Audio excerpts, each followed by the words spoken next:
Ողջույն սիրելի հայրենակիցներ, եթերում Նանտապանն է։ Եվ այժմ մենք զրուցելու ենք ազգային անվտանգության եւ ռազմական հարցերով փորձագետ պարոն Հրաչյա Արզումանյանի հետ։ Ողջույն եմ, պարոն Արզումանյան, շատ շնորհակալ եմ, որ ընդունել եք։ Պարոն Արզումանյան, արդեն որերորդ օրն է Կիրակի օրվանից առ այսօր քննարկվում է եւ ոչ միայն Հայաստանում է քննարկվում Իսրայելի կառավարության այդ որոշումը, միաձայն որոշումը Քնեսեթ ուղարկել կամ իրենք չեն որոշել ուղարկել, բայց ընդունել հայոց ցեղասպանության փաստը ոմանց կարծիքով սա քաղաքական քայլ էր այստեղից պետք է հարց տալ, եթե համաձայն եք, որ սա քաղաքական էր, այլ ոչ թե պատմությանը տուրք տալու եւ այլն ճանաչելու իսկապես այդ փաստը, որ դա ցեղասպանություն է տեղի ունեցել, եթե դա քաղաքական փաստ է, քայլ է, ապա ինչ հաշվարկներից ելնելով է Իսրայելը դա արել, ոմանք նաեւ կարծում են, որ սա մեսիջ էր Իսրայելից Թուրքիային, եթե դուք եք համաձայն, ինչ մեսիջ էր, մի խոսքով Ինչու Իսրայելը գնաց այդ քայլին, այս 3-4 օրը այդ մասին են բոլորը խոսում եւ իրենց վարկածները ներկայացնում։ Մի առաջինը պետք է հասկանալ եւ տարանջատել։ Կան մոտիվներ, ինչու դա տեղի ունեցել, եկա հետևանքներ, էֆեկտներ, որը տեղի են ունենում։ Այդ երկուսը պետք է տարանջատես եւ առանձին խոսանք, հա։ Եթե խոսակ էֆեկտների մասին, եթե Իսրայելը որպես պետություն ճանաչի մեծ եղերնը 20 տարի սկզբում, դա հայկական կողմին նպաստում է, դա ելնում է մեր ազգային շահերից։ Դրա համար դու կարող ես շնորհակալություն շատ զուսպ ասես այդ քայլի համար, որովհետև մինչև այդ բոլոր երկրները, պետությունները, որը ճանաչում են, Հայաստանի կողմից շնորհակալություն են ստանում։ Այդ ավանդույթ պրոտոկոլը դու պահում ես։ Եվ այդ փաստը դու օգտվելով քո ազգային շահերից ելնելով որպես քայլ դառնալով դու տարանջատում ես այն մոտիվներից, որով Իսրայելը ճանաչել է։ Մոտիվները կարող են տարբեր լինել։ Իմ համակով դա հաշվարկ եմ կարծիքով քաղաքական հաշվարկ է, բայց մեզ համար դա երկրորդական է, քայլը անվում է եւ այդ քայլը օգտագործում ես քո քաղաքականության մեջ, քո ազգային շահերի պաշտպանելու համար։ Ինչու է Իսրայելը գնացել այդ քայլին, ինչ մոտիվներ կան այդ քայլի դա պետք է անել, այդ վերլուծությունը պետք է անել, բայց տարանջատել, որովհետև այսօրվա վիճակը կփոխվի, քաղաքական եւ մնացած process-ները կփոխվեն, ճանաչումը կմնա։ Եվ դու դա կարող ես օգտագործել թող երկարաժամկետ քաղաքականության եւ ռազմավարության մեջ։ Իսկ դու պարտավոր ես դա անես, որովհետև մեծ եղերնի ճանաչումը դա քո անկախության հռչակագրի տարերից մեկն է,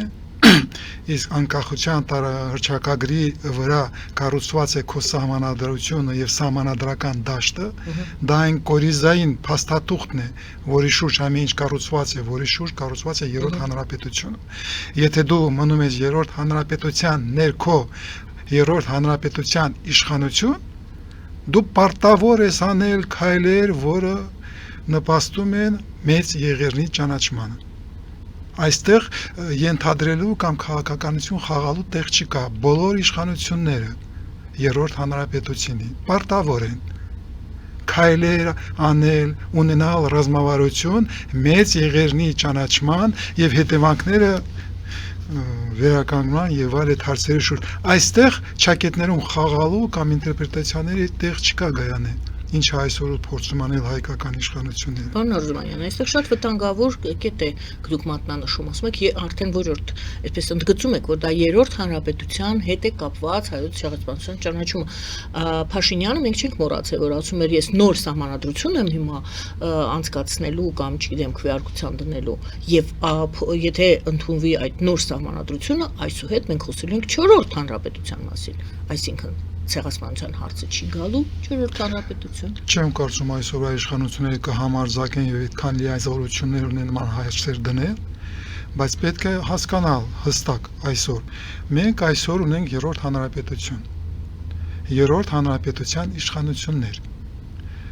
որից գործողությունը, որից լիազորությունները, որից պարտականությունները եւ իրավունքները բխում են սահմանադրությունից եւ անկախության հռչակագրից, որի կորիզային ամեն ինչի մեջ են նորից եմ կրկնում։ Դրա համար դու կարող ես հարց դնել, որ ես հայ ազգի արչև կարող եմ դնել հարց 4-րդ իշխանության համար, որ պետք է 4-րդ իշխանություն կառուցել, հրաժարվել 3-րդ հանրապետությունից, բայց 3-րդ հանրապետություն կառուցել, հա, բայց դու մնում ես 3-րդ հանրապետության ներքո, եւ մնալով 3-րդ հանրապետության ներքո, վարելով քաղաքականություն, արտաքին քաղաքականություն, ներքին քաղաքականություն, դու պիտի մնաս անկախության հռչակագրի ներքո եւ հիմնես դրան վրա։ Ելներով դրանից դու պիտի զբաղվես մեծ եղերնի ճանաչման։ Դու իրավունք չունես դրանից շեղվես։ Դրա համար առաջինը դու պիտի ողջունես բոլոր այն երկրների առնվազն, որը ճանաչում են։ Դու դա չես արել։ Նրանով դու խախտում ես քո պարտականությունները, որը բխում են հռչակագրից եւ սահմանադրությունից։ Ասում եմ, ես չեմ ուզում քաղաքական նպատակներով օգտագործել այդ թեզը, այդ իրողությունը, ցեղասպանությունը օգտագործել քաղաքականացնել, ինչպես ձևակերպեց կբերեմ այդ ձևակերպումը կներեք պահին ձեռքից տակ չէ, հենց բառն էր հետաքրքիր։ Ահա։ Չեմ ռազմականացման դեմ եմ, ինքը այդ պարտները ասել։ Այդ երկրորդական հարց է Գայանի, նորից եմ կրկնում։ Ինքը խոսում է քաղաքականության մասին։ Ես խոսում եմ սահմանադրության ներքո մնալու պահանջի մասին։ Դու պիտի վարես քո քաղաքականությունը մնալով սահմանադրության ներքո, սահմանադրության տարածքում եւ հիմնելով հռչակագրի վրա։ Եվ դու հնարավորություն չունես հռչակագիրը հանես քո հաշվարկներից Գայանի։ Եթե մնում ես 3-րդ հանրապետության, Հայաստանի Հանրապետության վարչապետ։ Դրա համար այդ խոսակցությունները ես չեմ ուզում քաղաքականացնել, ես չեմ ուզում օգտագործել քաղաքականության մեջ, այդ երկրորդական խոսակցությունները եւ պատճառաբանությունները։ Նորից եմ կրկնում, մեծ եղերնի հարցը դու որպես Հայաստանի իշխանություններ իրավունք չունես հարցի տակ դնել, ինտերպրետացիաների տակ դնել, մինչև դու մնում ես Հայաստանի 3-րդ հանրապետության իշխանություններ։ Այստեղ դիվանագիտություն է, զգուշություն է Փաշինյանի կողմից ցուցաբերվել Թուրքիայի հետ հարաբերությունները չփչացնելու վախ է, ինչ ենք տեսնում։ Ոմանք ասում են պետք է շնորհակալություն հայտնել, ոմանք ասում են շատ հավասարակշռված դիվանագիտական պատասխան էր։ Դες նորից եմ կարող ասել, ես չեմ ուզում հաշվարկել, ինչ է մտածել Նիկոլ Փաշինյանը, որտեղ այսօր հայկական իշխանությունների հետ ես կապ չունեմ։ Ես չեմ գիտեմ իրանց ներքին մոտիվացիաները եւ իրանց ներքին կողանոցը, որը բերել նման քաղաքականության եւ դա ինձ չի հետաքրում։ Ես խոսում եմ բացարձակ սկզբունքների մասին, որը պարտադրում են բոլոր իշխանությունների, մինչեւ դու չփոխես չավելացնես այսօրվա անկախության հռչակագրի մի ուրիշ փաստաթուղթ, հասկանալի։ Եվ այլ, մինչև դա տեղի չի ունեցել, նման պատճառաբանումներ, դիվանագիտություն, ռազմավարություն, արտաքին քաղաքականություն, Թուրքիայի հետ հարաբերություններ ձևավորել, դա երկրորդական են։ Մենք պիտի մնանք սկզբունքների վրա։ Իսկ բացի գալիս եք երկրորդ հարցին, ինչու է դա տեղի ունեցել, դա իհարկե տեղի ունենում, որտեղ մերձավոր արևելքում տեղի են ունենում խորքային փոփոխություններ, տեկտոնիկ փոփոխություններ։ Եվ այդ փոփոխությունները բերում են նրան, որ բոլոր ուժային կենտրոնները մերձավոր արևելքի, Թուրքիան, Իսրայելը, Իրանը, Սաուդյան Արաբիան, Եգիպտոսը փոխում են իրենց քաղաքականությունը, փոխում են իրենց ռազմավարությունը, փոխում են իրենց դիրքը եւ քաշը մերձավոր արևելքում եւ աշխարհում։ Եվ այն աշխարհը, որում ապրում է Նիկոլ Փաշինյանը 2020-26 թվականի աշխարհում, այդ աշխարհը արդեն չկա, այդ մերձավոր արևելքը արդեն չկա։ Այդ սովետական տարածքը չկա Գայանը։ Եվ պատճառաբանել, որ ես ուզում եմ Թուրքիայի հետ հարաբերությունները փոխեմ, մինչև դու մտադիր ես, մինչև դու ուզում ես փոխել, Թուրքիան է փոխվում, Իրանն է փոխվում, Իսրայելն է փոխվում, Սաուդյան Արաբիան է փոխվում, Եգիպտոսն է փոխվում, Ռուսաստանն է փոխվում։ Իսկ Հայաստանի իշխանությունները ուզում են մնան այն իշխանությունները, որոնք պարտվել են պատերազմում, հետո մինչև հիմա 6 տարի պատճառաբանություններով են զբաղված, ինչու են պարտվել եւ ինչու ոչ մի մեծ փոփոխություններ, խորքային փոփոխություններ երկրում տեղի չի ունեցել։ Նիկոլ Փաշինյանը եկել է իշխանության 2018 թվականին հայ ազգի պահանջով գնալ հեղափոխական խորքային փոփոխությունների։ Ոչ մի փոփոխություն տեղի չի ունեցել։ Մենք ապրում ենք նույն հետսովետական Հայաստանում, նույն օլիգարխիկ համակարգը, նույն օլիգարխիկ տնտեսությունը, նույն օլիգարխիկ տնտեսական մի 100 ընտանիք, որի շահերը մնում են։ Այսինքն այն ինչ մենք հիմա տեսնում ենք, դա դրսի քամիների, ոնց որ քամիներն են գալիս Մենք տեսնում ենք թե մենք ենք իհարկե Իսրայելի քայլը ուղղակի ալիք է, որը հասել է մինչև այս այն մեծ փոփոխությունները, որը տեղի են ունենում մեր զավարերքում։ Եվ պետք է հասկանալ, որ դա այդ ալիք չէ, վերջում կարող է ցունամի դառնա։ Որտեւ շատ խորքային փոփոխություններ է տեղի ունենում Գայանի, եւ այդ փոփոխությունների մեջ մտածել, որ դու կարող ես չփոխվես եւ մտածես միայն իշխանության մասին, այդպես չի լինելու։ Այն հարցերի դրվածքը, որ դու դրել ես եւ որպես պատասխան տվել ես խաղաղության խճմերուկ, դելիմիտացիա, դեմարկացիա, Ադրբեջանի հետ պայմանագիր, խաղաղության, այդ ամեն ինչը այսօր արդեն իմաստ չունի։ Այն անվտանգության միջավայրը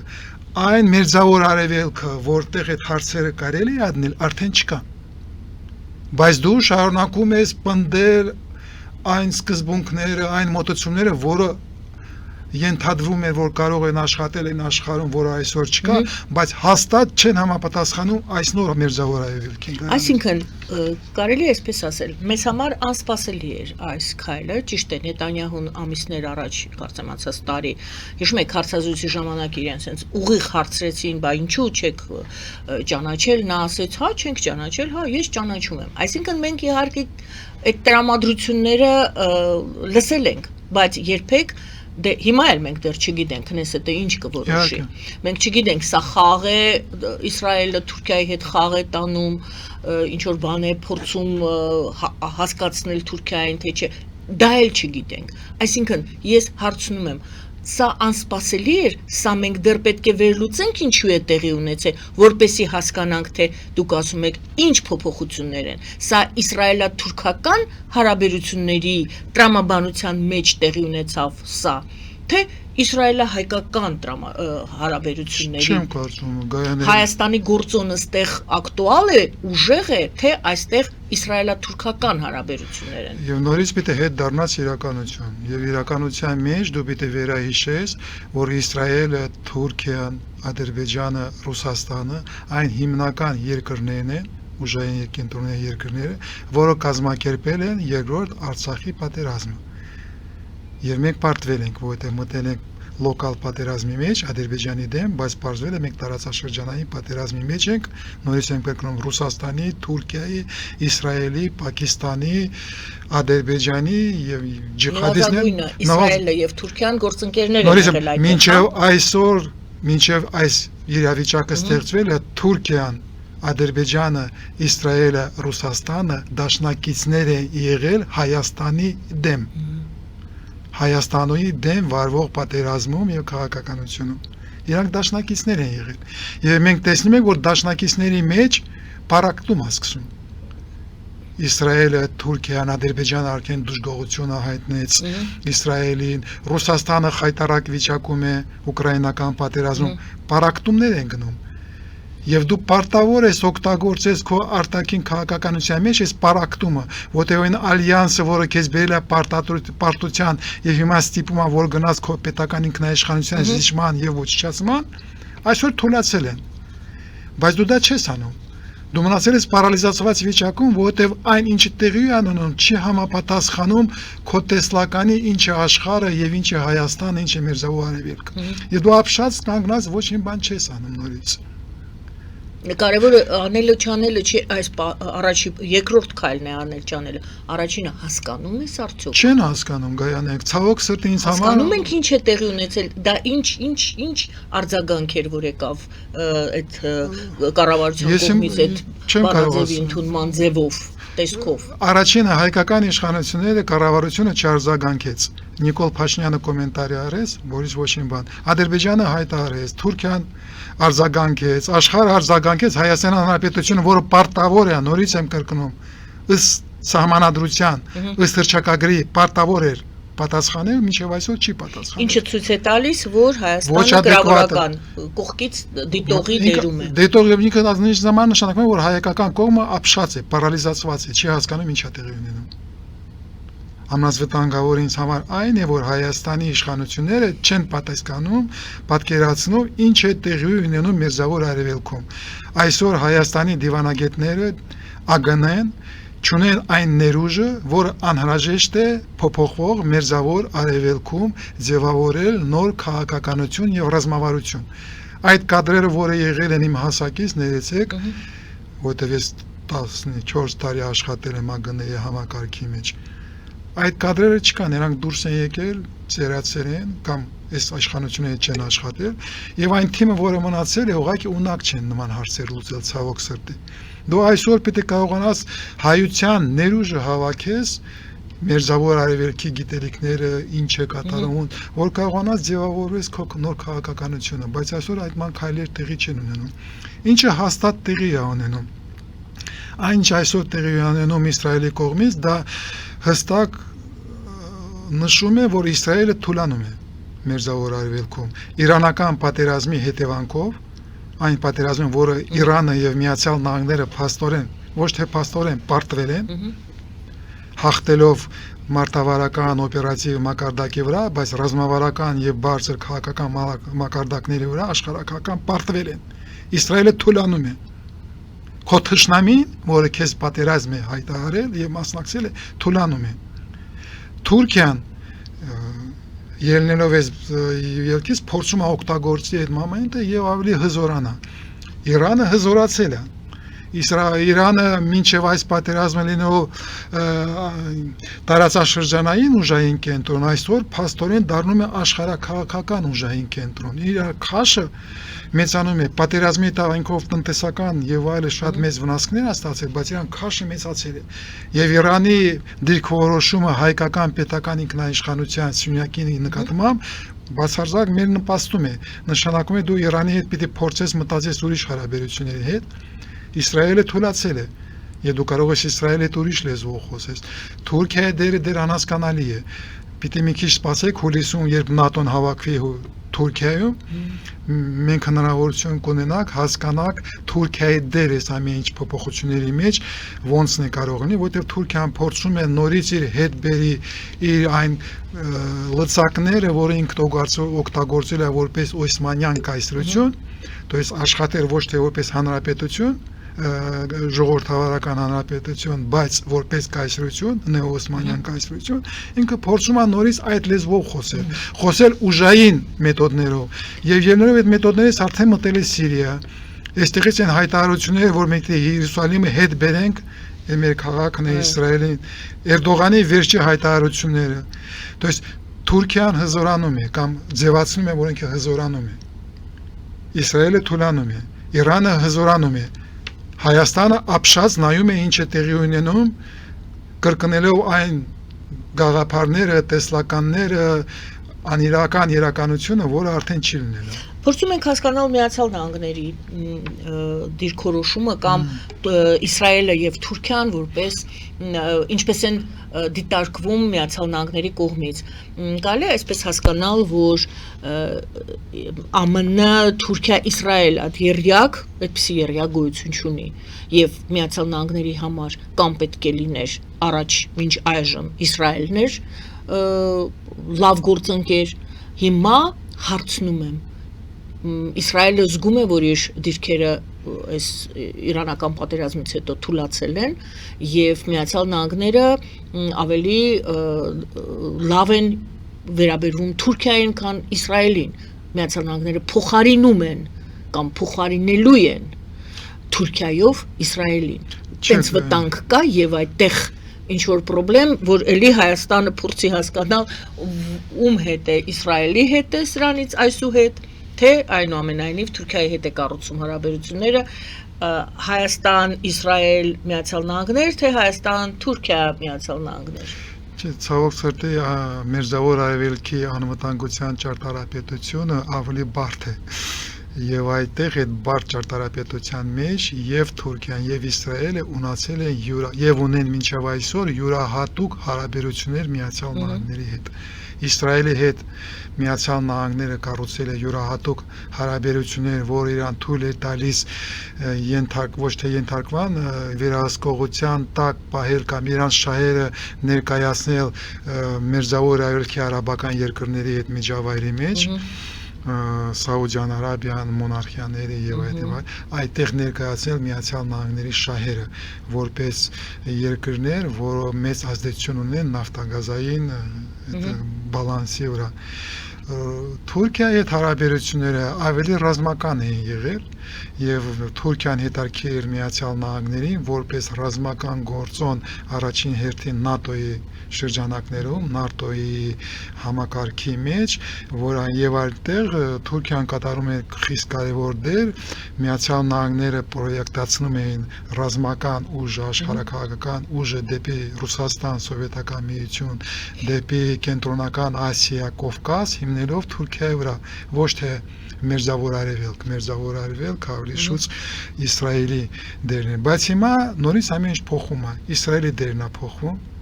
Թուրքիան հայտարարել է, որ ինքը չի ուզում մնա միայն ուղղված դեպի հյուսիս եւ հիմա ինքը հայտարարել է, որ ձևավորում է քաղաքականություն եւ Թուրքիան նաեւ պրոյեկտացնում է ուժ Մերձավոր Արևելքի ուղղությամբ, Մերձավոր ծով, մինչեւ Աֆրիկա, Կենտրոնական Ասիան, Թուրքիան նորից ուզում է կայսրություն դառնա եւ ունենա իր ազդեցության ոլորտ, որը ավելի լայն է, քան թե եղել է Միացյալ Նահանգների համաձայնության մեջ։ Իսրայելը ասում է չէ, Իսրայելը ասում է չէ, Միացյալ Նահանգների ինչ է ասում։ Իսրայելը նույն ձևի կառուցում է մեծ Իսրայել, որը պետք է սկսի այն գետից մինչև Եփրատ գետը դա իմն է։ Մերձավոր Արևելքը իմն է։ Եվ այստեղ երկու մեծ պրոյեկտների, մեծ կայսրությունների բխում է տեղի ունենում։ Եվ մենք որքից երկիր, որը ունի յուրահատուկ ազգային շահեր Մերձավոր Արևելքում, Թուրքիայում, Իսրայելում, մենք ունենք ի վերջո հայկական կվարտալը, մենք ունենք մեր այնտեղ դա հազարավոր տարիներով շահեր, Իսրայելի պետությունը ընդամենը 90 տարեկան է, մեր շահերը ավելի երկար են, այնտեղ ներկայացած, քան թե այսօրվա պետականությունը, երեական ժողովրդի։ Եվ դու պիտի հասկանալ, որ փոփոխություններ է տեղի ունենում եւ կշարունակվի։ Եվ այդ փոփոխությունների մեջ դու առաջինը պիտի հասկանաս ինչ է տեղի ունենում եւ ոչ մի դեպքում չմտնես դրանց առանցքը։ Մենք այդ սխալը արել ենք, երբ որպես Հայաստան եւ ժողովուրդ մտել ենք ռուս-թուրքական հարաբերությունների մեջ 3 դար։ Հայկական հարցը, Հայաստանի թագավորության վերականգնումը, հայ ազգի շահերը հասնելու նպատակը մենք դնել ենք մեր ազգային շահերը Շահամիրամը եւ մնացած մեծերը երբ կառուցել են սահմանադրություն, մենք սխալ ենք կառուցել եւ դրել ենք ռուս-թուրքական հարաբերությունների մեջ։ Երբ դրել ենք այդ հարաբերությունների մեջ, այն ստացել եք այն վիճակը, որ մենք ունենք, մենք ստացել ենք մեծ եղեր, մենք ստացել ենք այն, որ հայկական լեռնաշխարհում հայկական ազգը ներկայացվեց մի բեկորի վրա Հայաստանի Հանրապետությունում, որտեղ մենք մտել ենք կայսրությունների մեջ իրանց հարաբերությունների մեջ եւ դա մղել է մեզ եւ քանդել է։ Հիմա կառուցում են նոր աղացներ։ Այդ աղացներում լինելու է Թուրքիան, լինելու է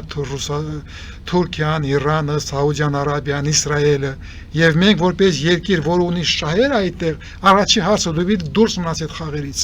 Չթողնես, որ քեզ ներքաշեն այդ խաղերի մեջ։ Դե Փաշինյանը ասեց, եւ ինձ համար այստեղ զայրանալի է, ես զայրանում եմ ճակետներով, երբ տեսնում եմ հայկական իշխանությունների քայլերը վերականգնել յուրահատուկ հարաբերություններ ունենալ Թուրքիայի հետ։ Դու ունենալով յուրահատուկ հարաբերություններ այսօր Թուրքիայի հետ մտնում ես այդ խաղի մեջ եւ կպարտվես։ Այսօր պետք չէ մտնել այդ խաղերի մեջ։ Սպասիր, թող իրան կռվեն իրար հետ, կառուցվի նոր ճարտարապետություն, Մերձավոր Արևելքի անվտանգության ճարտարապետություն եւ վերջին պահին, երբ արդեն մեջ հասկանալի լինի, կզբաղեցնես քո դիրքերը։ Բայց Իսրայելը այս քայլով ներքաշում է քեզ։ Եվ Իսրայելն է ներքաշում, եւ Թուրքիան է ներքաշում, եւ Ադրբեջանն է ներքաշում իրանց հայտարարություններով։ Բոլոր երկրները հայտարարություն են անում մեծ եղերնի շուրջ։ Իսկ մեծ եղերնը քո հարցն է։ Եվ օգտագործում են որպես գործիք եւ օգտագործում են, որ իրան օգտագործում են որպես գործոն իրանց շահերի համար։ Իրանց խաղում կարող է մեր դեմն է, կարող է մեզ նպաստի, բայց այդ իրանց խաղն է, Գայանե։ Դու կարող ես հաշվարկես իրանց խաղը, բայց այդ իրանց խաղն է։ Իսկ դու քո խաղը չես խաղում։ Դու հրաժարվում ես մեծ եղերնից, դու հրաժարվում ես Արցախի հայության մեծ եղերնի շարունակությունը մտցնել խաղի մեջ։ Դու հրաժարվում ես Արարած ցարից, դու հարձակում ես հայ առաքելական եկեղեցու վրա։ Այն վիճակում, երբ ամեն ինչ փոխվում է, բոլորը կոնսոլիդացնում են իրաց հնարավորությունները, բոլոր երկրները, պետությունները, ազգերը հավաքում են իրաց ներուժը, հասկանալով ահռելի մեծ ալիք է գալիս։ Հայաստանը այսօր զբաղված է պարակտման եւ շարունակվում է ինձ համար ճակետներում անհասկանալի խաղեր։ Նորից եմ կրկնում, մեծ եղերնի գործոնը, խաղակարտը օգտագործվում է այսօր։ Եվ դա բնական է, որովհետեւ հայկական հարցը սկզբանե եղել է միջազգային հարց, աշխարհաքաղաքական հարց, եւ բոլոր ուժային կերտոնները օգտագործելու են։ Արցախի խնդրը, միշտ խոսել եք դրա մասին, հիշում ես, դա հայկական հարցի մի մասն է եւ նույն ձևի օգտագործվելու է, օգտագործվել է եւ օգտագործվելու է։ Եթե դու որպես երկիր ազգ, որ այդ հարցի տերն է եւ այդ հարցի աղետի հետևանքներ չես մտնում պաշտպանես քո քայլերը կամ օգտագործես պրագմատիկ օգտագործես հասկանալով որ դա սկզբունքային է, դա ներել են քո քեզանից բացի առանց քեզ եւ կարող է քո վնասելով քեզ համար, վնասական քեզ համար, բայց դա հետևանք է քո քաղաքականության, քո կույրության, քո դիվանագիտության։ Պարոն Արզումանյան, գովազդ ենք հատամ եթերում, շարունակելու ենք զրույցը, որտեղ դրա հետ կապված էլի հարցեր կան։ Այո, սա իսրայելա-թուրքական հարաբերությունների մեջ է պետք դիտարկել այս քայլը առնվազն եւ երկրորդը այնուամենայնիվ արդյոք կարելի է արդեն խոսել, որ Իսրայելը այս քայլով փորձում է հարաբերությունները ամրապնդել կամ կառուցել Հայաստանի հետ։ Արդյոք Հայաստանի գործոն այնուամենայնիվ այստեղ կա։ Եթե այո, ինչ պետք է անի Հայաստանը, նորից լինի դիտողի դերում, թե այնուամենայնիվ նախաձեռնողական ինչ որ մի քայլ պետք է արվի։ Սա մասին խոսենք գովազդից հետո։ Գովազդը եթերում սիրելի հայրենակիցներ մնացեք մեզ հետ։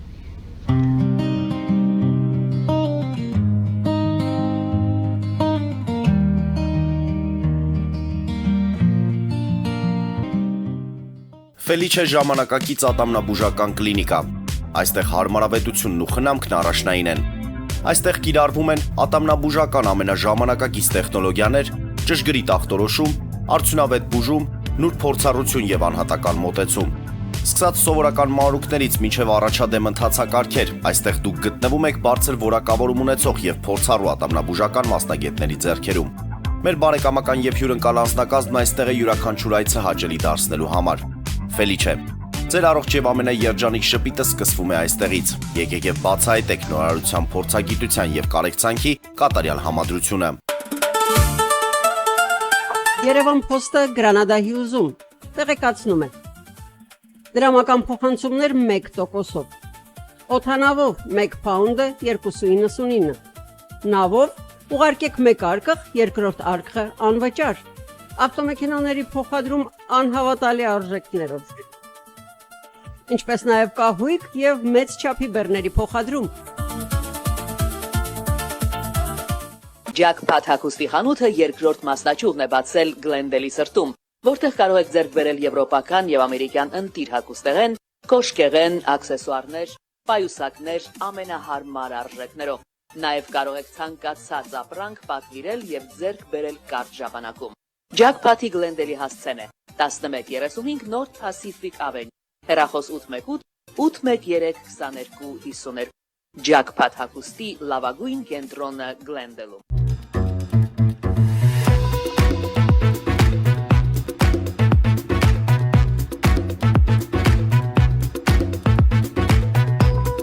Արարատ ռեստորան, ընտանեկան եւ ընկերական ժամանցի լավագույն հասցե, սիրված արտիստներ, հյուրընկալ մթնոլորտ, հարուստ ճաշացան, անմահական խորտիկներ։ Արարատ ռեստորան, հասցեն անփոփոխ, սիրով սպասում ենք ձեզ։ Լավագույն պաղպաղակ, բնական, համեղ եւ մատչելի գներով պաղպաղակը կարող եք ձեռք բերել բոլոր հայկական խանութներում։ Պահանջեք հայկական պաղպաղակ, Թամարա պաղպաղակ։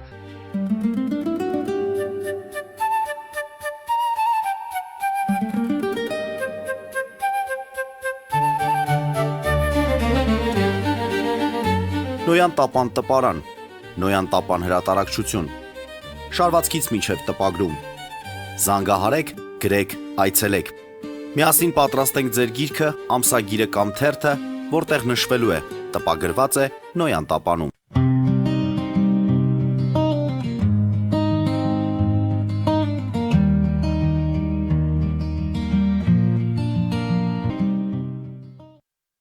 Սիրելի հայրենակիցներ, հիշեցնեմ, որ մենք զրուցում ենք քաղաքական գիտությունների դոկտոր պարոն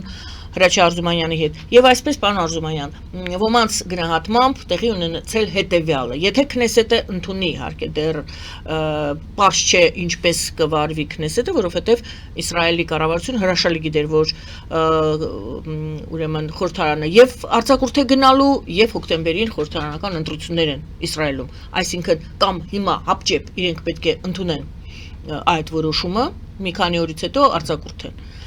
կամ դա էլի գնալու է երկար տևելու է,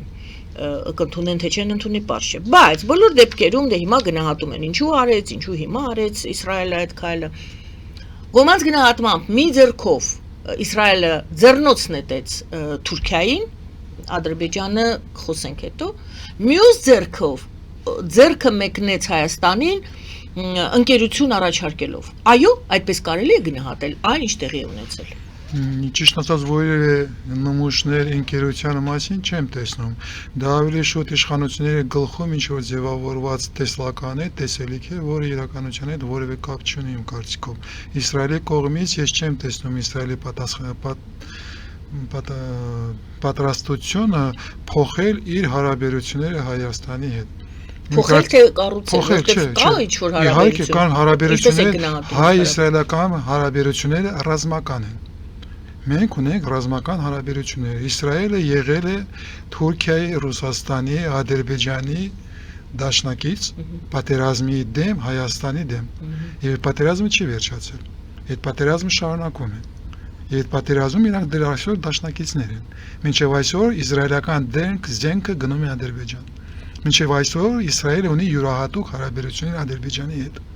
Մինչև այսօր Ադրբեջան, Իսրայել մնում են դաշնակիցներ, ռազմական դաշնակիցներ եւ Հայաստանի թշնամի։ Այդպես է իրականությունը այսօր, դե ֆակտո։ Արդյոք կա հնարավորություններ, որ հարաբերությունները կդառնան ոչ թե ռազմական, բայց ուրիշ, տնտեսական, գումանիտար եւ այլ, այդ արդեն լրի ուրիշ հարց է գայանը։ Եթե Իսրայելը իրոք պատրաստ է ման հարցին, մենք պետք է Իսրայելի առջև հարց դնենք այդ երկրի դերը եւ տեղը երկրորդ Արցախի պատերազմի ժամանակ։ Այդ հարցը պետք է բարձրացնի եւ Իսրայելի որպես պետություն պետք է պատասխան տա եւ կրի պատասխանատվություն։ Մեծ եղերնի շարունակականության մասնակցության Արցախի հայության դեմ։ Այն ինչ տեղի ունեցել Արցախում 2023 թվականի, դա մեծ եղերնի շարունակությունն է 21 դարում եւ Իսրայելը, որը պատրաստում է ճանաչել մեծ եղերնը 20 դարի սկզբում, առաջինը պիտի պատասխան տա ինչու է ինքը մասնակցել մեծ եղերնի շարունակության 21 դարի սկզբում եւ ինչ պատասխանատվություն է կրելու դրա համար։ Դա այդ պատասխանատվությունը ինչ ձևի ալնելու ռազմական, տնտեսական, ֆինանսական, բարեգործական եւ այլ եւ այլ։ Դե նրանք ասում են մենք ընդհանրապես զենք ենք վաճառել, դուք գնեիք այդ զենքը։ Դա ընդհանրապես պատերազմում են մասնակցել, դες խնդրեմ չկա իրանց հետ համաձայն եմ, ուղղակի պատերազմ ա եղել, ընդհանրապես այդ պատերազմի հետևանքով Արցախի հայությունը ջնջվել է, նույն ձևի պատերազմի հետևանքով Գազան է ջնջվել եւ այլ եւ այլ։ Ինչ խնդիր է լուծում Իսրայելը, որպեսզի այդ հարցին պատասխանենք, երևի մեկ ուրիշ հարց ձևակերպեմ։ Ինչ խնդիր կա այսօր Իսրայելի եւ Թուրքիայի միջեւ, որը եթե Քնեսետը չընդունի, բայց այս մեսիջով Իսրայելը ասում է, որ Թուրքիային տես ես սա կանեմ եւ ինչ որ հարց միասին պետք է քննարկենք, թե պարզապես ով է ավելի ուժեղ տարածաշրջանում լինելու Իսրայելը եւ Թուրքիան ընդհանրապես իրենց դերի շուրջ մրցակցության մեջ են։ Չէ, գայ, մենք դրա մասին խոսել ենք սկզբում, մերձավոր արևելքում ուժային կենտրոնների քաշը փոխում է, իհարկե, աշխարհաքաղաքական եւ քաղաքական տարածաշրջանային բալանսի հարցը։ Իսրայելը թուլանում է։ Բայց այս քայլով ինչու է Իսրայելը թուլանում է, Թուրքիան եւ Իրանը, Եգիպտոսը չի համարձակում, Սաուդյան Արաբիան ուրիշ վիճակում է պատերազմի հետևանքով, փորձում են մեծացնել իրենց ազդեցությունը մերձավոր արևելքում։ Ինչ խնդիր է լուծում այդ առումով Իսրայելը այս քայլով, եթե այս քայլով ինքը ցույց է տալիս, որ ինքը ունի լծակներ Թուրքիայի վրա։ Լծակներ, մեծ եղերնը որպես լծակներից մեկը, որը ինքը օգտագործում է Թուրքիայի դեմ։ Թուրքիայի մասնակցությունը ՆԱՏՕ-ում յուրահատուկ հարաբերություններ Միացյալ Նահանգների, Թուրքիա եւ Իսրայել Միացյալ Նահանգներ, նույն ձևի Իսրայելը եւրիկը փորձի օգտագործել, որ ունենա լծակներ ազդել Թուրքիայի վրա։ Կստացվի, չի ստացվի շատ դժվար հարց է, որտեղ այսօր պատասխան տալ Միացյալ Նահանգները ում կընտրեն Իսրայելը կամ Թուրքիան որպես հիմնական գործոն, հիմնական դերակատար իրանց շահերը պատկերացնելով, պաշտպանելով մեր ժողովրդում, այսօր պատասխանը ոչ մեկը չի կարող տալ, որովհետև Միացյալ Նահանգները նույն ձևի անհասկանալի մուտացիայի մեջ են, այնինչը Թրամփն է անում, արդեն լրիվ ուրիշ երկիր է ստացվում եւ այսօր ես պատրաստ չեմ պատասխանել ինչ կլինի Միացյալ Նահանգները 2 տարուց հետո։ Բարի, այս հարցը դեռ շատ կխմորվի մինչև հասկանան Հայաստանը ինչպես պետք է իրեն պահի Առաջինը այս իրավիճակում այս վիճակում դու ինչ կարելի է հերու մնաս այդ խաղերից չեզոք մնաս չօգտագործվես որովհետև դու թույլ ես պատերազմից հետո որովհետև դու պարակտված ես դու քո հիմնական ներուժից մեկը հայության ներուժը եւ միասնական ուժը քանդել ես քո ձեռքերով այդ քանդված վիճակում մտնում ես մեծ process-ների մեջ ես խորհուրդ կտամ չեզոք մնալ որևէ յուրահատուկ հարաբերություններ ոչ Թուրքիայի հետ, ոչ Իսրայելի հետ, ոչ Սաուդյան Արաբիայի հետ չունենալ։ Եգիպտոսի հետ կարելի է ապրել, որտեղ Եգիպտոսը մի քիչ հեռու է մնացել է կայուն, եւ Իրանի հետ պիտի վերանայես քո հարաբերությունները, որտեղ Իրանը մեծանում է իր քաշը եւ կմեծանա։ Եվ դու այդ հնարավորությունը ունես։ Այդտեղ համարացրու, խորացրու, բայց կա տեղեր, որը չպիտի անցնես, կա ինչ որ տեղեր, որը չպիտի անցնես, բայց մնացած ուղղություններում դու կարող ես եւ պիտի շարունակես լայնացնես քո հարաբերությունները Իրանի հետ պահելով այդ քաղաքական եւ տարածաշրջանային բալանսի Շնորհակալություն եւ մեկ հարց եւս ինչին է փորձում հասնել Ռուսաստանը Հայաստանի հետ իր հարաբերություններում այս ամբողջ ինչ որ մենք տեսնում ենք հայտարարություններ հայհոյանք ընդհանուր մինչև հայհոյանք այնտեղից տեղող ինչ խնդիր է դրված պարզապես հայհոյել խփել հարվածել թե այնուամենայնիվ ինչ որ կետ կա որին հասնում է Ռուսաստանը Դա ավելի շուտ ոչ թե Հայաստանի քաղաքականության հետևանքն է դա ավելի շուտ հետևանք է այն process-ների որը տեղի ունենում Ռուսաստանում Ռուսաստանը թուլանում է Ռուսաստանը ունի բարդ խնդիրներ ուկրաինական պատերազմում եւ ճակատում այնտեղ process-ները գնում են լրիվ անհասպասելի Ռուսաստանի համար ուղղության եւ թուլանալով Ռուսաստանը դառնում է նյարդային դառնալով նյարդային ինքը շատ լարված ներով նայում է այն ուղղություններին որտեղ ինքը զգում է մինչեւ այսօր եղել այդպես ինքը վերահսկել է ունեցել է Հայաստանը լրիվ իրար վերահսկողության տակ այսօր ինքը թուլանալով նարդանանում է եւ մտածում է կարող է ինչ-որ բան կորցնի եւ դրա համար ճակետներում գոռում է եւ նարդանացած ձևով խոսում է Հայաստանի հետ բայց ինձ համար ցավոք սրտի Հայաստանը դեռ մնում է լրիվ Ռուսաստանի Դաշնության վերահսկողության տակ եւ ռազմական ոլորտում եւ տնտեսական ոլորտում եւ այս ազգային ժողովի այս եւ երկրորդը եւերի եվրոպական միությունն է նույն ձևի փոխակերպման մեջ Եվրոպական միությունը փորձում է դառնալ ոչ թե միայն Բրյուսելի բյուրոկրատիկ համակարգ եւ տնտեսական դաշինք, բայց դառնալ ուժային կենտրոն եւ փորձում է փոխակերպման մեջ մտնի եւ դառնալ ուժային կենտրոն ձևավորվի։ Երբ ինքը ձևավորվում է որպես ուժային կենտրոն, արդեն կան հայտարարություններ, որ ինք կուզենա տեսնի հարավային Կովկասը որպես իրան ազդեցության ոլորտ։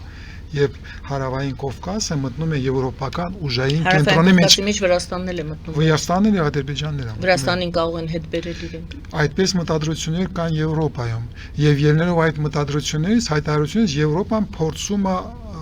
ծանրացնել, ծանրակշիռ դարձնել իր քաղաքականությունը հարավային Կովկասում։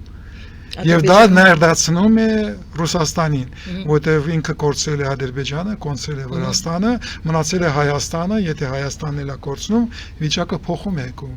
Մինչև այդ մենք խոսում ենք, որ Միացյալ Նահանգներն է մտադիր մտնել հարավային Կովկաս, մինչև Թրամփի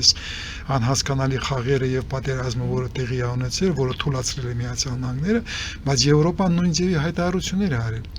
Եվ արդյոք Եվրոպան կկարողանա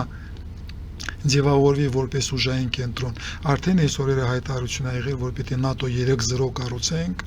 ՆԱՏՕ-ի հիման վրա մենք կառուցել ենք ուրիշ ՆԱՏՕ, ուրիշ ռազմական արդեն ալյանս կունենանք։ Եթե Եվրոպայի կողմից դա ստացվի, մենք պիտի սկսենք կառուցել յուրահատուկ հարաբերություններ Եվրոպայի հետ, Եվրոպական միության հետ։ Եվ Ռուսաստանը դա հասկանում է եւ հարվածում է Հայաստանին, ու իշխանությունները որևէ քայլ այդ ուղղությամբ չեն անում։ Մենք մնում ենք դեկլարատիվ մակարդակի վրա ընտրությունների Քայլը նկատի արժեվ ունեք դուրս գալ այդ կառույցներից։ Հա, ընտրության արժև հայտարարություններ են արել, որ այո, մտնում ենք, դուրս են գալիս եւ այլ, ընտրությունից հետո հայտարարել են, որ եվրասիական տարածքից ճայիճից որևէ տեղ մենք չենք մտադիր դուրս գալ։ Չէ, դե նոր հայտարարություններ եվրոպական այդ ԵԱՏՄ-ն ինքն է քանդվում, եթե մեզ հետ այդպես է վերաբերվում։ То есть ես նորից եմ կրկնում, ԵԱՏՄ-ն քանդվում է, թող քանդվի, բայց Եվրամիությունն է փոխվում։ Եվ Եվրամիությունը սկսում է նոր քաղաքականություն ձևավորել։ Մենք կարող Եվ ենք դու ասել, պարտավոր ես այդ քաղաքականության մեջ սկսել գտնել քո տեղը ու դերը, ոչ թե լռել, ոչ թե սпасել, բայց ունենալ յուրահատուկ հարաբերություններ Իրանի հետ, սկսել կառուցել, վերանայել քո հարաբերությունները Եվրոպայի հետ, հույս պահելով կամ հաշվարկելով, որ Եվրոպան կարող է փոխվել, Միացյալ Նահանգների հետ խոսել անկասկածելի է, անհասկանալի է, մի քիչ պիտի հեռու մնաս, եւ այդ ամենը ստացվում է բավականին բարդ քաղաքականություն եւ ռազմավարություն, որը պիտի լինի շատ ճկուն եւ դու պիտի պատրաստ լինես շատ արագ կայծակի նման փոխակերպվես, ադապտացնես քո քաղաքականությունը, ռազմավարությունը եւ մարտավարությունը, որտեղ աշխարհը, որտեղ դու ապրում ես եւ տարածաշրջանը կայծակի նման փոխվում է գայանը։ կարելի ասել, որ դուք այո այդտեղից էլ սկսեցիք, որ տեկտոնիկ փոփոխություններ է կատարվում եւ Հայաստանը իր դերն ու տեղն ունի այստեղ, պարզապես դուք ասում եք Հայաստանը պետք է ընկալի, հասկանա, ճանաչի ինքը ճանաչի իր տեղն ու դերը, ոչ թե ամենքը ովքեր տեսնում են Հայաստանի դերը եւ տեղը, նրանք գիտեն Եվրամիությունը իր ձևով է մեկնաբանում մեր տեղի եւ դերի մասին։ Նույն Իսրայելը երևի թե ինչ որ հաշվարկների հիման վրա, երբ որ արեց տեղն ու դերի մասին Հայաստանի իր ընկալումներն ունի, կարևորը Հայաստանը ինքը որպեսի գիտակցի իր տեղն ու դերը, որը բխում է Հայաստանի շահերից։ Ճիշտ եք ձևավորում Գայանը, բայց վիճակը ավելի խիստ է իմ կարծիքով, եթե Հայաստանը, ես այսպես կձևավորեմ, եթե Հայաստանը չձևավորի իր տեղը ու դերը, որ ինքը ուզում է վերցնի իրան վրա, այս փոփոխող մերձավոր արևելքում, կարող եք հասնել մի վիճակի եւ Հայաստանը կոչչացվի։ Հայաստանը կարող է քարտեզից ջնջվի, եթե ինքը չկարողանա ձևավորի իր տեղը ու դերը տարածաշրջանում եւ չպաշտպանի իր տեղն ու դերը։ Եթե մնաս ապշած վիճակում, պարալիզացված, փորձելով մտնես ուրիշների խաղերի մեջ, գտնես քո տեղը, դու հաստատ պարտվելու ես եւ կկանգնես այն եզրին, երբ կկորցնես եւ պետականությունը եւ հայ ազգի վերջի բեկորը, որը դեռ մնում է հայկական լեռնաշխարհում, մենք կարող դա էլ կորցնենք։ Դրա համար վիճակը շատ բարդ է եւ այսօր երկրորդ անգամ եմ ասում, ես ճակետներում զայրանում եմ, երբ ես բարդ վիճակում, բազմակողմանի, բազմաչափ վիճակում ես տեսնում եմ շատ մակերեսորեն կամ մի ուղղությամբ ձևավորված քաղաքականություն եւ քայլեր։ Դա անընդունելի է։ Նման մոտեցումը ի սկզբանե արդեն պարտություն է։ Շնորհակալ եմ այսօրվա զրույցի համար։ Շնորհակալություն ձեզ։ Շնորհակալություն սիրելի հայրենակիցներ, ազգային անվտանգության եւ ռազմական հարցերով փորձագետ քաղաքական գիտությունների դոկտոր Հրաչյա Արզումանյանի հետ էինք զրուցում, զրուցում Արմեր Գայանի Արաքելյանը։ Բարին ձեզ։